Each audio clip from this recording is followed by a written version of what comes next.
Il y a une histoire sur ça. Une fois, il y avait le Gaon de Vilna, qui était un puits de science. Et cette même année où il étudiait le Gaon de Vilna, il y avait dans la même place que lui un chassid, c'était le Magui de Douvna. Le Gaon de Vilna étudie dans son coin, vous savez ce qu'il étudiait? Le Tikkun. Les Sfaradim, ils ont l'habitude de lire le Tikkun. On lit des textes les uns après les autres, sans comprendre grand-chose. On lit un petit peu de ça, un petit peu de ça, un petit peu de ça, un petit peu de ça, un petit peu de ça. C'est le Tikkun. C'est très difficile à lire pour les gens qui aiment réfléchir. Alors le Gaon de Vilna, qui est un gros cerveau, qu'est-ce qu'il lui a étudié? Le Tikkun. De l'autre côté, le Magui de Douvna, qui était le Magui de Douvna, il racontait des histoires tout le temps. C'était on va dire, c'était pas le grand intellectuel comme le Gaon de Vilna. Et lui, qu'est-ce qu'il a pris? Il a pris la Gemara, il commence à étudier la Gemara et à faire comme ça avec le pouce, etc. Bon, à un moment, le Gaon de Vilna va voir le Magui de Douvna. Il dit, mais qu'est-ce que tu fais? Pourquoi tu étudies la Gemara? Maintenant, c'est la minute Shavuot, on doit étudier le Tikkun. Alors le Magui de Douvna, il dit la chose suivante. Il dit, je vais te raconter une histoire. C'est le Magui de Douvna, je vais raconter une histoire. C'est quoi l'histoire? Il dit, tu sais, il y a quelqu'un qui vient, il est commercial. Il vient, il veut montrer à quelqu'un, viens acheter un tapis. Je recule. C'est bon? Je vais acheter, tu veux vendre des tapis. Alors tu viens avec un gros classeur, avec des morceaux de tapis, tu montres voilà tel tapis, telle texture, telle couleur, et la personne elle choisit ce qu'elle veut. Donc, d'accord, très bien. Maintenant, tu as montré, il a choisi. Qu'est-ce qu'il faut faire avec ça? Il faut que tu ailles dans les entrepôts. Dans les entrepôts. Tu vas dans les entrepôts et tu vas vérifier. Il faut que tu aies de la marchandise. C'est pas tout d'avoir des exemples, des échantillons. Il faut avoir la marchandise qui correspond. Il dit, tu sais quoi? Toi, t'es Gaon de Vilna. Toute l'année, tu étudies à fond la caisse. Tu étudies la Gemara, le Chumash. Alors toi, tu peux amener que des échantillons la nuit de Shavuot. Mais moi, toute l'année, j'étudie pas. Alors la nuit de Shavuot, au moins, cette nuit-là, il faut que j'étudie. Ces deux approches-là, ce sont les deux approches qu'on retrouve, en gros, dans tout le peuple juif. Il y en a qui, la nuit de Shavuot, ils font le Tikkun. Il y en a qui, la nuit de Shavuot, ils étudient toute la nuit de la Gemara. Et moi, la question que je me pose, c'est pourquoi on étudie toute la nuit? Ni la Gemara, ni les échantillons. Pourquoi on étudie toute la nuit? Pourquoi faire? C'est une question. Pourquoi étudier toute la nuit? Vous avez entendu? Au moins une nuit dans l'année. Au moins une nuit dans l'année. Parce que le jour, on n'a pas le temps. C'est la nuit. C'est la réception des Aseret Adibérot. Et que peut-être que. Alors pourquoi? Ils étaient peut-être dans la nuit en train d'attendre cet événement. Ah, vous dites quelque chose de très pertinent, mais c'est exactement le contraire de ce qui est marqué dans les textes. Maintenant, pourquoi c'est important? Parce que ce que vous dites là, on va tout de suite comprendre. Le Magen Avraham, dans le premier texte que vous avez, Magen Avraham dit la chose suivante. Ita Bazohar, c'est marqué dans le Zohar, chez Chassidim Arishonim, Ayun Yorarim Kolalala Poskim Batorah, que les premiers Chassidim, ils étudiaient toute la nuit la Torah, la nuit de Shavuot. וכבר נהגו רוב הלומדים לעשות כן, זה אפשר לתת טעם על פי פשוטו לפי שישראל היו ישנים כל הלילה והוצלח הקדוש ברוך הוא להעיר אותם. Et la réponse c'est que les Bnei Israël toute la nuit, au contraire de ce que vous avez soutenu, ils ont dormi. Et donc Akadosh Baruch Hu le matin il est venu pour donner la Torah. Qu'est-ce qu'il a fallu faire? Alors il a joué au Madré Fovné, il est parti réveiller les bonhommes, réveillez-vous, la tefila. Et donc qu'est-ce qui se passe? Alors nous maintenant on est fini. Faut faire le tikkun de ce que nos pères ils n'ont pas fait. Et comme eux ils ont dormi, nous on doit pas dormir. Ça c'est ce qu'il dit le Magen Avraham. Il ramène une preuve du Midrash que vous avez dans le Pirkei de Rabbi Eliezer au texte Gimel. D'accord? Je vais vous dire la vérité, c'est la réponse du Magen Avraham. C'est vrai. Est-ce que ça vous paraît logique que Bémet, Am Israël, ils ont dormi la nuit du matin de Torah? Pourquoi non? Ils devaient être excités. Ils devaient être excités, oui. Encore. Réfléchissons. Combien ils étaient? Combien? 600 000. Ça, c'est 600 000 hommes de 20 ans à 60. Alors, ça fait combien de personnes à peu près? 3 millions. 3 millions. Combien il y avait d'enfants dans ces 3 millions? Une approximation. 1,5 million. Combien il y avait de bébés? Il n'y avait pas un seul bébé qui s'est réveillé cette nuit-là? Quoi? Qu'est-ce que ça veut dire qu'ils ont tous dormi?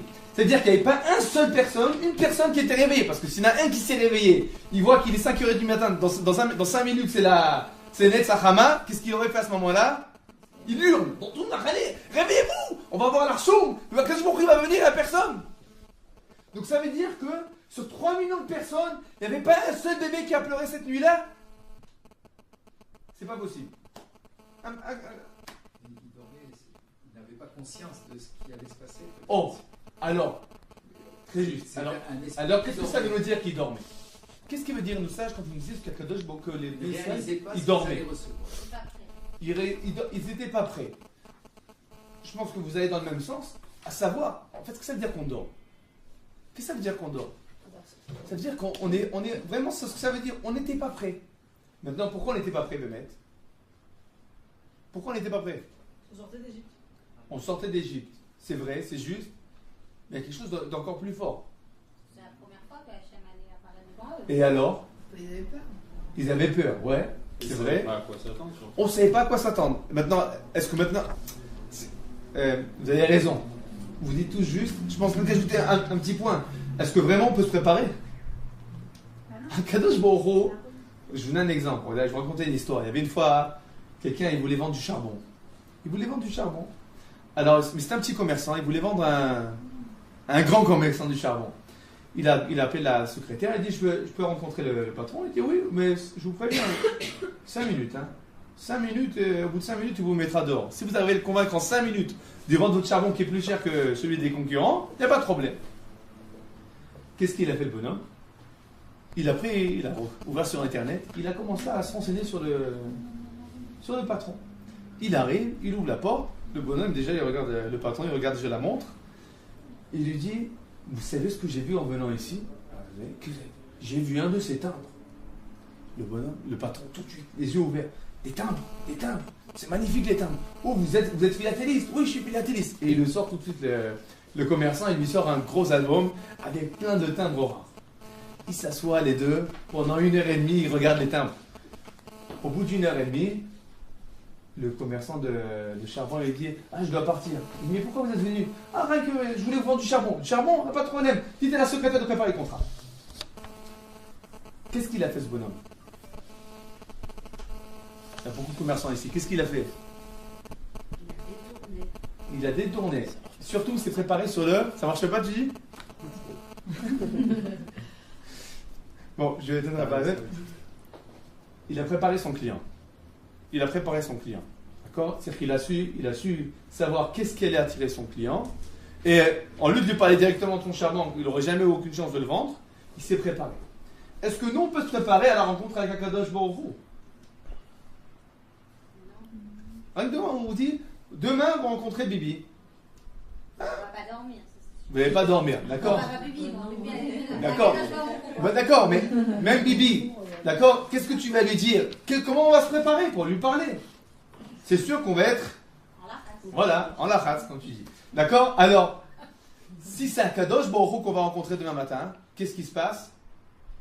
Alors, on dort. Ça veut dire quoi qu'on dort? Ça veut dire qu'on est incapable de se préparer. Qu'est-ce qui se passe aujourd'hui? Quelle différence entre à l'époque et aujourd'hui? Qu'est-ce qui s'est passé entre-temps?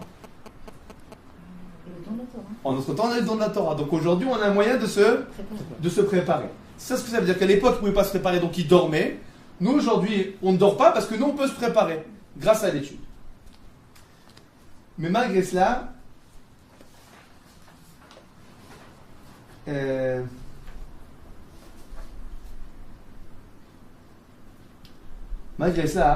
pense que ça ne répond pas encore suffisamment. Pourquoi ça ne répond pas encore suffisamment? Parce que finalement, le pshat, c'est en fait, le pshat du Midrash, c'est en fait qu'ils n'étaient pas prêts. D'accord? La vérité, ils dormaient pas. Ils dormaient pas. C'est sûr qu'ils dormaient pas. Non. C'est impossible de dire qu'ils dormaient. D'accord? Ils dormaient pas. Donc, en fait, ils n'étaient pas prêts. Bon. Alors, nous, qu'est-ce qu'on fait? Nous, qu'est-ce qu'on fait? Métaknim. Ah, vous savez comment métaknim? Manu, dis-moi la vérité. Manu, la vérité. Comment t'as l'air à 5h30 du matin, l'El Shavuot? Pourquoi vous en avez? David. Ça dépend. Pareil, hein, ça dépend. Hein, pareil. Hein, et avec la barbe. HS. Voilà. HS. En fait, vous savez comment ils ont l'air, les hommes, on commence disons qu'à 10h, on vient tout frais, tout bien. À minuit, déjà, les 3/4 des personnes, ils font comme ça. D'accord? À 1h du matin, il y a la moitié qui sont allongés. Et à 5h du matin, on commence la tefila. Kriyat Shema, il faut presque frapper les gens pour qu'ils fassent Kriyat Shema. Et à Seret à Dibrot, ce qu'on attend toute la nuit. Tout le monde fait. C'est ça la préparation. C'est comme ça qu'on se prépare. Ah, si on veut vraiment se préparer Matan Torah, qu'est-ce qu'on devrait faire? Se reposer. Rabbi Levi Yitzhak Miberditchov, il dit, vous savez pourquoi ils ont dormi les Bnei Israël? Mais ils voulaient être frais pour le lendemain matin. Ils voulaient être en forme. Il va arriver Matan Torah, il faut être bien concentré. En nous, qu'est-ce qu'on fait toute cette nuit de Shavuot? On ne dort pas. On a les yeux qui brûlent. Le matin, on fait la tefila pas comme il faut. Aseret à Dibrot. Et après, vous savez ce qu'on fait tout l'après-midi? Qu'est-ce qu'ils font les hommes tout l'après-midi? Ils dorment. Donc en fait, dans la journée de l'étude de la Torah, qu'est-ce qu'on fait? La nuit, on étudie, on ne étudie pas. On fait semblant. La journée, on dort. C'est ça le don de la Torah. Si moi on m'avait posé la question, j'aurais donné une autre solution. J'aurais proposé, la nuit, on dort. La journée, on fait Yom Shekou la Torah. On fait la tefila tôt, d'accord? On va dormir, on se lève tôt. Après la tefila, on fait un petit kidouche. On étudie 3 heures, on rentre à la maison, on mange une petite chose. Et on revient encore pour 3 heures d'études. Alors là, ça, c'est la journée du matin de Torah. Et après ça, qu'est-ce qu'ils font tous les juifs? On dort. Donc ce que nos pères ils ont fait, nous on veut qu'ils louent les taquets, et en fait on fait pire. Alors c'est quoi ce minag?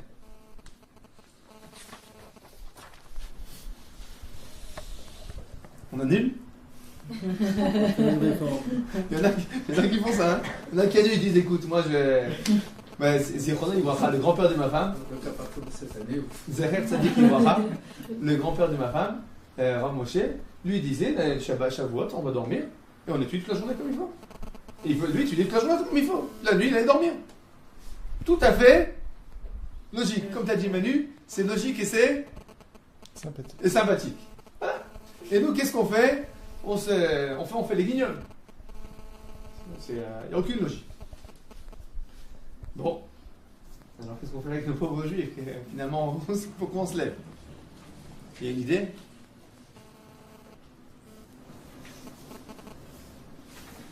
On regarde dans les textes. Voilà, on va regarder un texte. D'accord. Alors, pour répondre à cette question, je vais vous ramener un texte qui est vraiment choquant. Choquant. Et il dit la chose suivante. Amar le Barhere le Hillel. Donc Barhere, c'est le nom d'un chacham, il a posé la question à Hillel. Maï dictiv de Shavtem ou Riftem ou Item ben Sadik le Racha Beneved Elohim Asher lo Avado. Il y a un passage dans Malachi qui dit comme ça. Vous allez voir la différence entre le Tzadik et le Racha, entre celui qui sert son Dieu et celui qui ne le sert pas. Bon. Aïnou Tzadik, Aïnou Oved Elohim, la Gemara pose la question. Il y a une répétition dans ce passage. Vous allez voir la différence entre le Tzadik et le Racha, entre le serviteur de Dieu et celui qui ne le sert pas. Le serviteur de Dieu, c'est quoi? C'est le Tzadik. Donc il y a une répétition. Aïnou Racha, Aïnou Asher lo Avado. Et le Racha, c'est celui qui ne sert pas à Kadosh Baruch Hu. Amar le Avado velo Avado tarvayu Tzadik e gmurei linu. Dit non. Celui qui sert et celui qui ne sert pas, les deux c'est des Tzadikim.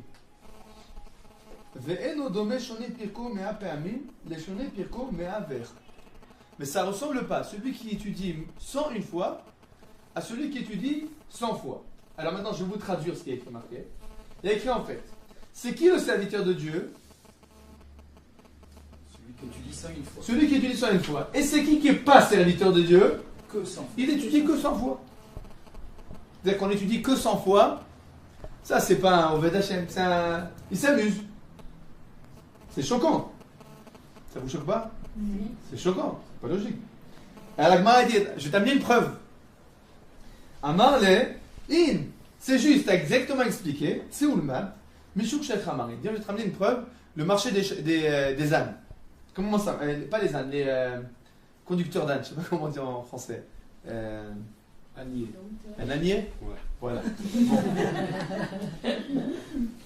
Un ânier. Alors, d'accord? Alors l'ânier, c'est comme ça, ça marche comme ça le tarif de l'ânier.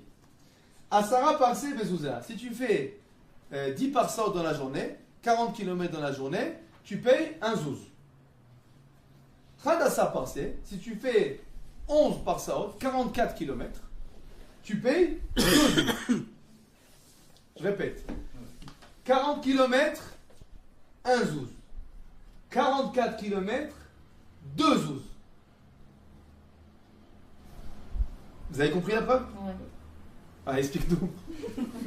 Bah, c'est que, en fait, quand tu fais 40 km, ok? Non, tu veux voir la comparaison entre ce qu'on Oui. étudie 100 fois et 100 Alors, fois. C'est que, donc, apparemment, la différence entre le 44 et le 40, l'effort, il est tellement plus important qu'il vaut un zouz Un de zouz. plus. Maintenant, la question est pourquoi? Tu as raison, 100%. C'est qu'apparemment, il y a quelque chose... Pourquoi? Essayez de réfléchir. Pourquoi? Comment on est... Dépassement de soi-même. c'est T'as juste. une limite et quand tu dépasses ta limite. Vous avez raison. Il faut comprendre comment c'est quoi. C'est dans l'exemple. Je vous ai tout simplement. La marche normale d'un âne, c'est 10 parsaot dans une journée. C'est la marche normale. C'est-à-dire à l'armée, c'est Ketzer Chamesh. Marche normale. Tu montes la marche. Qu'est-ce qui se passe? Tu veux faire 44 km dans la journée. Qu'est-ce que tu dois faire? Augmenter le ketchup de tous les... De toute la journée. C'est pas qu'au bout de la journée, tu as fait 40 et tu dis bon maintenant on va faire un sprint, on va ajouter 44. C'est pas possible. Qu'est-ce que tu dois faire? Tu dois changer toute la vision. Tu dois changer toute la manière de réfléchir. Si tu dois faire 44 au lieu de faire 40, toute ta journée, elle change. Et donc si toute la journée elle change, c'est pas un zouz pour les 4 km supérieurs, c'est 2 zouzim. Parce qu'en fait, je travaillais 2 fois. Alors, c'est quoi la différence entre celui qui fait 100 et celui qui fait 101? Il y a celui qui est en Oved Hashem. Il y a celui qui n'est pas en Oved Hashem. Celui qui n'est pas en Oved Hashem, il fait combien de fois? 100 fois. Celui qui est en Oved Hashem, combien de fois il fait? 101. Quelle différence? À savoir, je suis d'accord, je On vois va quoi. transformer toute sa journée pour aboutir à quelque chose de plus important De que plus le standard. Que le standard. C'est-à-dire, en fait, le 100, en fait, c'est quoi? C'est comme... C'est un standard. Apparemment. C'est la limite. Ça donne tir, apparemment. Le 100, c'est son standard. C'est son standard à ce bonhomme. Lui, il est habitué à faire 100. C'est son standard. Et il fait 100, et on lui dit, tu t'es endormi. C'est vrai, tu fais des efforts. Tu es quelqu'un tu as un haut niveau. Tu fais 100 révisions. C'est un haut niveau. Mais tu t'es endormi. Ça fait déjà des années que tu fais que 100 fois. Ça veut dire que tu t'es endormi sur ta manière de réfléchir. Tu fais pas le switch. Tu changes pas ta manière de réfléchir. Tu es resté dans ton habitude. Tu es pas en Oved Hashem. Et c'est fort. Tu n'es pas en Oved Hashem. Quelqu'un qui fait 100 dapim de Gemara par jour. Mais il est habitué. Il dit, toi, non, tu n'es pas en Oved Hashem.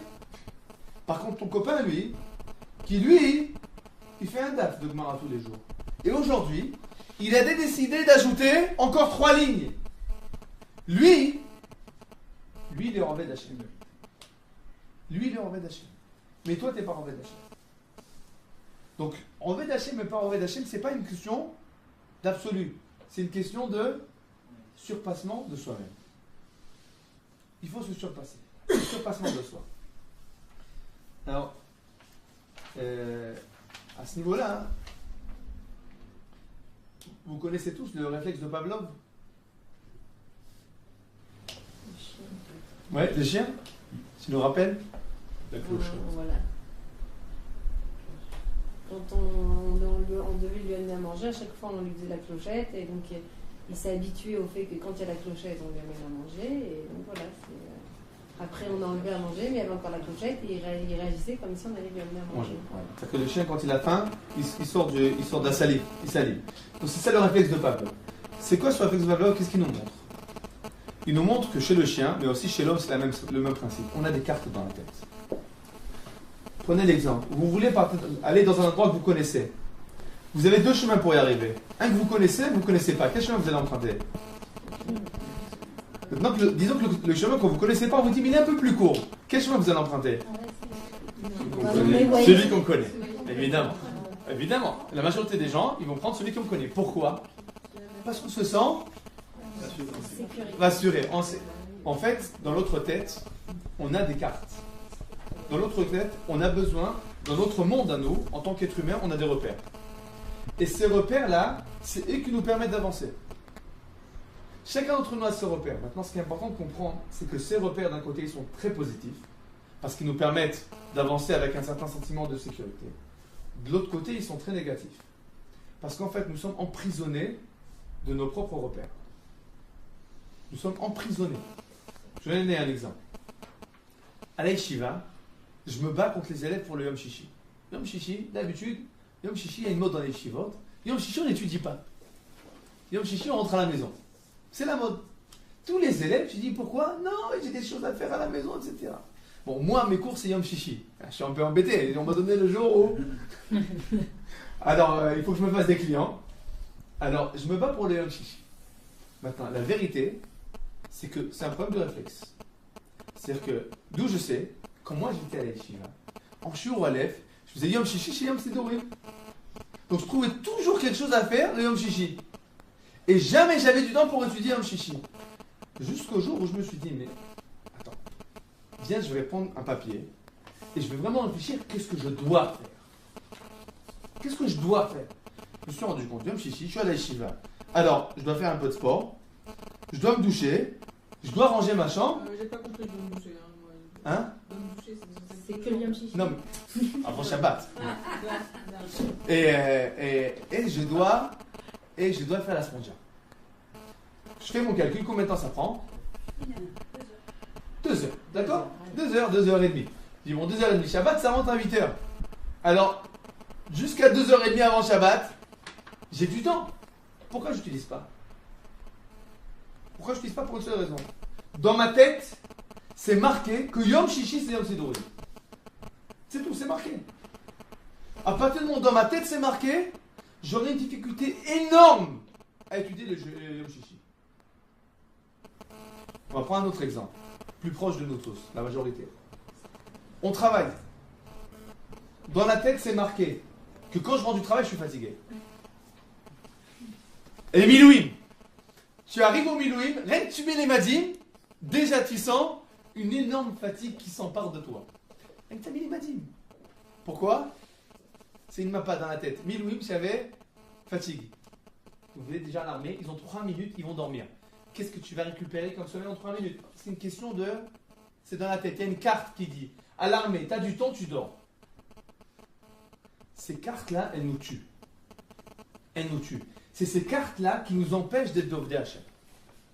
C'est ces cartes-là d'habitude qui sont devenues une seconde nature, qui nous conditionnent complètement dans toute notre vie. On travaille toute la journée pour nourrir nos enfants, pour nous occuper de nos enfants. Combien de temps on trouve à donner à nos enfants? Pourquoi? Parce qu'on a une carte dans la tête. Je travaille, je prends du temps, je prépare à manger. Je dis, attends, vérifie, est-ce que vraiment tu n'as pas une demi-heure dans la journée à donner à tes enfants? Ça, on sait quoi? On est conditionné. Si on décide vraiment de prendre un temps fixe et qu'on le donne, vous savez ce qui se passe? Tout le reste des choses, ils s'organisent autour. Mishuma, quand on doit travailler, on s'arrange. On s'arrange. Qu'est-ce que ça veut dire? C'est-à-dire que comme la carte travail elle est rentrée dans le hard disk, alors maintenant, on arrive à ranger le reste autour. Tant qu'on n'a pas rentré dans le hard disk, on travaille avec les données de base. J'ai vu une fois un ami m'a envoyé un film vraiment, et malheureusement je ne peux pas vous le montrer, je le remontrer si je l'avais.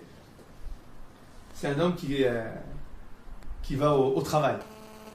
Et son fils, il est en pleine communication, il fait des affaires. Son fils appelle papa. Papa, combien tu gagnes par heure? Tu as vu? Il est fort, hein? Combien tu gagnes par heure? Et il dit, mais j'ai pas le temps, je travaille maintenant, il faut bien quelqu'un qui amène la parnassa à la maison. Bon. 2 heures après, il est en pleine conduite. Il appelle, papa, combien tu gagnes par heure? Il dit, mais dis-moi, mais il faut que je travaille, moi, je suis occupé. Bon. Le soir, il rentre à la maison. Papa, combien tu gagnes par heure? Mais je suis occupé, il faut que je prépare à manger. Mais papa, mais combien tu gagnes par heure? Mais qu'est-ce que tu veux? Il dit, mais combien tu gagnes par heure? Mais qu'est-ce que tu t'en fous? Combien tu gagnes par heure? $100. Papa, j'ai $50. Tu peux me donner 2 millions? Maintenant, c'est saisissant. Quand on voit le film, c'est saisissant. Mais la vérité, chacun d'entre nous peut se regarder dans le miroir et peut se faire la même histoire. C'est quoi? C'est les cartes. C'est les mapotes dans la tête. Les cartes qu'on a dans la tête. Avodat Hashem, c'est quoi? C'est changer les cartes. C'est être capable de se dire, ce que j'ai fait jusqu'à présent, je ne suis pas obligé de continuer. Je peux être capable, à 5 instants, de me remettre complètement en question. Évidemment, pour arriver à se remettre complètement en question à chaque instant, il faut être vraiment en Avodat Hashem. Mais on peut essayer de se remettre un petit peu en question. On peut essayer de dire quelles sont les choses qui sont vraiment importantes dans ma vie. Est-ce que je leur accorde le temps que j'aurais voulu leur accorder? Est-ce que j'accorde le temps à mes parents que j'aurais voulu leur accorder? Est-ce que j'accorde le temps à mon conjoint que j'aurais voulu leur accorder? Est-ce que j'accorde le temps à mes enfants que j'aurais voulu leur accorder? Etc. Chacun dans son domaine. Le temps, il nous court entre les mains. Pourquoi? Les cartes. Alors la Gemara nous dit, le Oved Hashem, c'est celui qui casse l'habitude. Celui qui casse l'habitude.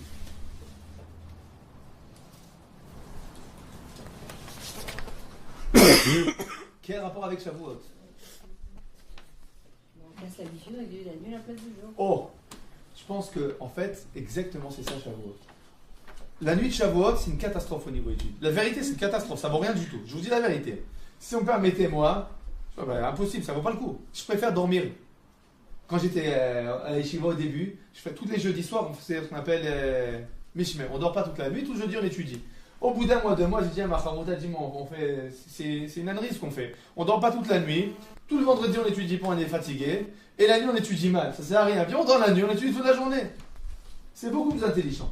Mais Shavuot, la grandeur de Shavuot, c'est se dire, le jour du matin Torah, qu'est-ce qu'on apprend à faire? À se dire, je dois être capable de casser mes habitudes. Je dois être capable de me remettre en question. Parce que la véritable chose qui nous manque au niveau de l'étude, c'est pas le temps. C'est la capacité de se dire, je prends le temps et j'organise ce qui est autour. Et pas, quand j'aurai du temps, alors j'étudierai. Quand j'aurai du temps, j'étudierai. La réponse est tout claire. Combien on étudie? Très peu. Quand j'aurai du temps, je m'assirai avec les enfants pour étudier avec eux, pour jouer avec eux. Quand c'est qu'on trouvera le temps, entre une marmite et 2, on ne trouvera pas le temps.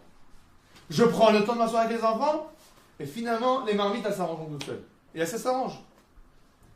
Donc la question, c'est le switch à faire dans la tête. Je pense que c'est ça la grandeur de Shavuot. Et donc vraiment, quand on arrive Shavuot, les yeux qui brûlent, il faut se dire une seule chose. Je suis capable de changer une de mes habitudes les plus... on va dire... Basique. Les plus basiques.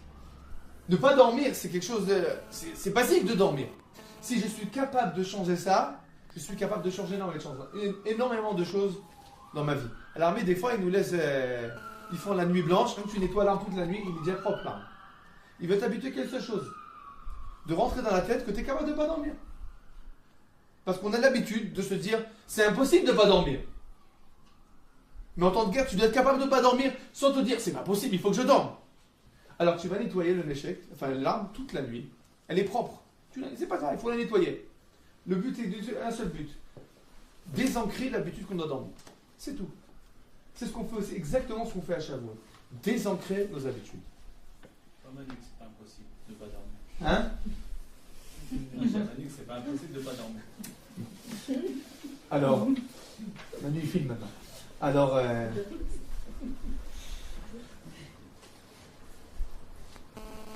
je vais terminer par un petit texte qui reprend cette idée de façon forte. On est dans la Masechet Shabbat,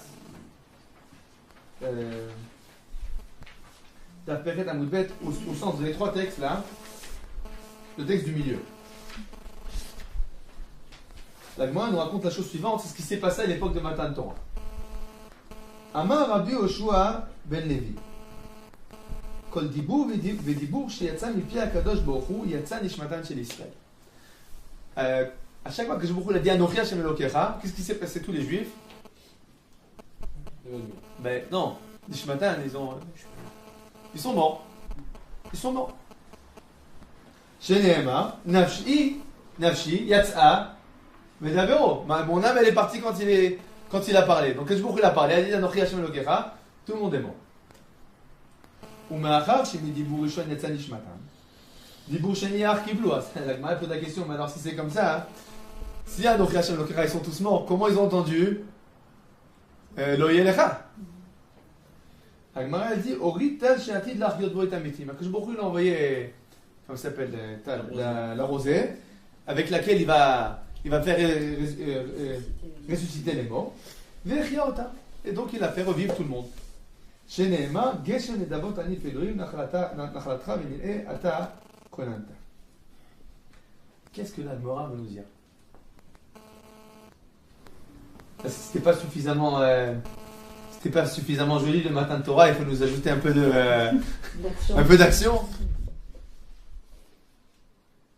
Ils sont tous morts, ils ont ressuscité, ils sont tous morts, ils ont ressuscité. C'est quoi ce jeu là? Manu, qu'est-ce que t'en penses?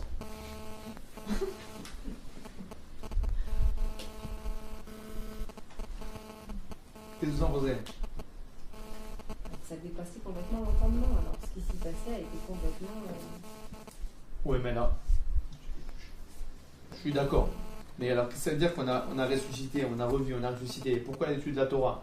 C'est la Torah, là. Là, on ne parle pas maintenant du dévoilement divin. Le dévoilement divin, en effet, on aurait pu croire qu'Akadosh Baruch Hu s'est dévoilé. Alors, par Chanish Matan.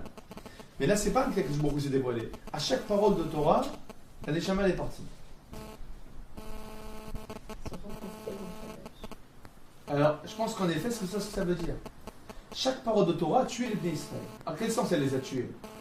Dans le sens que ils ont été capables, si vous voulez, ils avaient une certaine vie, un certain mode de pensée. Akadosh Baruch Hu, il vient et dit Anochi Hashem Elokecha. Toute la vie, elle change. C'est-à-dire que quelqu'un qui prend vraiment conscience, Anochi Hashem Elokecha, il le fait rentrer dans son cœur, sa vie, elle change. La personne qui était là jusqu'à présent, elle est morte. C'est un nouvel être humain. Bon. Lo yelecha. Prends conscience. Lo yelecha. De nouveau, qu'est-ce qui se passe? Il meurt. De nouveau. C'est ça en fait ce que ça veut dire. La Torah, en fait, le matin de Torah, et c'est ça le but de l'étude de la Torah. Le but de l'étude de la Torah, c'est de nous apprendre à voir la vie avec une optique différente de ce que je l'ai vu jusqu'à présent. Quand j'étudie, je dois étudier et après me dire qu'est-ce que de ce que j'ai étudié aujourd'hui, qu'est-ce qui va me permettre de changer demain? Qu'est-ce qui va faire de moi un homme nouveau demain? Si je n'ai pas appris ce qui va faire de moi un homme nouveau, ça veut dire une seule chose. Qu'est-ce que ça veut dire? J'ai pas vraiment étudié. J'ai pas vraiment étudié. Si vraiment j'étudie, ce que j'apprends, je dois me dire comment je change grâce à ce que j'ai appris. Pardon. Comment je change? Comment je change?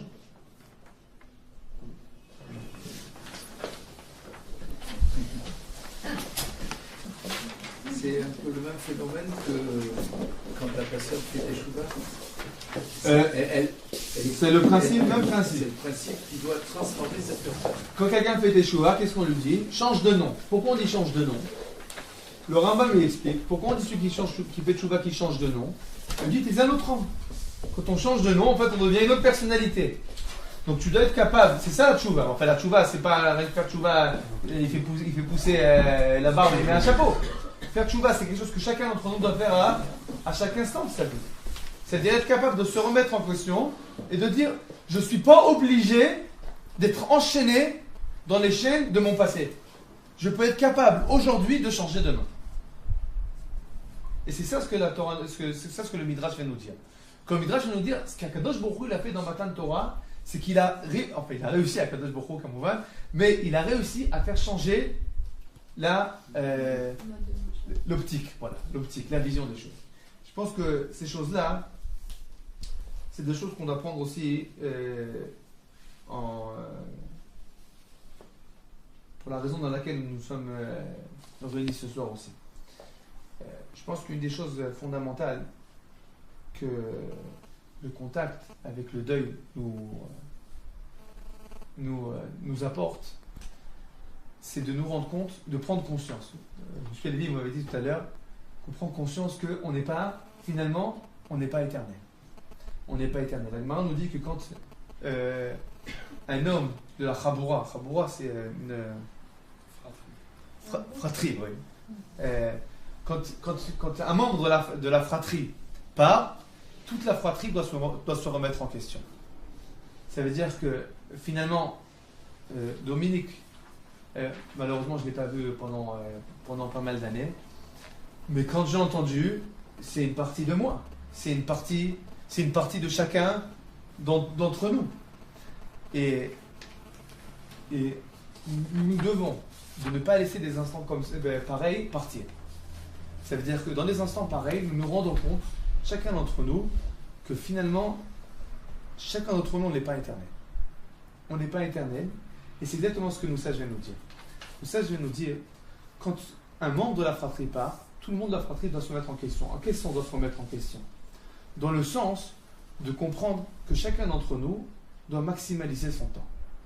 Notre temps est la chose la plus précieuse. On doit partir, on doit s'efforcer de partir sans regret. Dans le sens de partir en disant, j'ai fait le maximum que je pouvais faire en tant qu'être humain. J'ai fait les choses que je voulais faire. J'ai dit merci à mes parents. Pas qu'une fois qu'ils sont partis, je dis aïe. Je ne les ai pas suffisamment appelés. Aïe. Je leur ai jamais dit à quel point je leur suis reconnaissant de l'éducation qu'ils m'ont donnée, de l'aide qu'ils m'ont donnée, de tout ce qu'ils m'ont donné. Sans regret par rapport à mon conjoint, que j'étais suffisamment gentil avec lui, que je dis l'amour que j'ai pour lui. Sans regret par rapport à mes enfants, etc. Sans regret. Sans regret, ça veut dire que nous devons prendre le temps et prendre conscience que peut-être que demain, je ne serai plus là. Peut-être que demain, je ne serai plus là. Et si nous prenons cette conscience, alors là, on fait vraiment Avodat Hashem. Et là, on fait vraiment ce que le Rambam me dit. Le Rambam me dit que quand Akadosh Baruch Hu, il envoie des souffrances dans le monde, il y a une cruauté à pas prendre sa souffrance et à ne pas prendre la souffrance en tant que comment on dit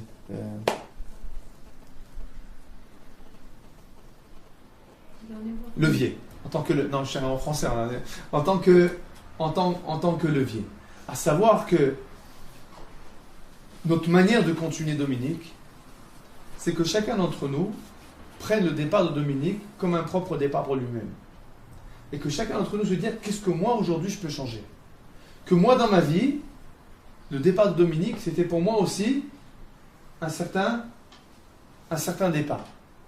Je me suis remis en question. Chacun va se mettre en question dans ce qu'il peut. Chacun va se mettre en question dans le domaine dans lequel il pense qu'il peut apporter quelque chose à autrui. Il peut apporter quelque chose à lui-même. Il peut apporter quelque chose à son pays. Chacun. Mais si chacun d'entre nous fait ça, alors dans ce cas-là, on fait vraiment l'Ilun Nishmat de Dominique. Dans ce cas-là, vraiment, le départ de Dominique, ce ne sera pas une date dans le calendrier, mais comme on l'a dit, un point de départ. Alors, je pense que les paroles que nous a dit Bezrat Hashem, j'espère que les paroles que nous avons dit sont Bezrat Hashem l'Ilun Nishmata, et que chacun d'entre nous prenne de ce qu'on a dit, ce qui a touché son cœur, ce avec quoi il peut avancer, et il peut apporter à lui-même et aux autres. Bon, Khazna Olam, Amen, Amen. Parce que nous sommes mignons. Mignons, je suis pas mignon. Là, on n'est pas mignons. S'il y a des questions, s'il n'y a pas de questions, c'est bien aussi. Moi, j'ai pas une question, mais j'ai un sentiment de reconnaissance auprès de vous toutes, vous tous, pour le temps réel. Merci à tous, et je sais combien elle est attachée à vous, combien vous êtes attachés à elle. Elle est toujours présente, et j'espère qu'elle restera longtemps présente. Je pense que la première chose qu'elle a réussi à faire en ce moment-là, c'est déjà tous nous réunir. Ça fait, enfin moi personnellement en tout cas, ça fait pas mal d'années que j'ai connu beaucoup de monde. Et c'est en soi-même quelque chose de très positif. Et merci à Aurélie et son mari de nous avoir reçus chez eux.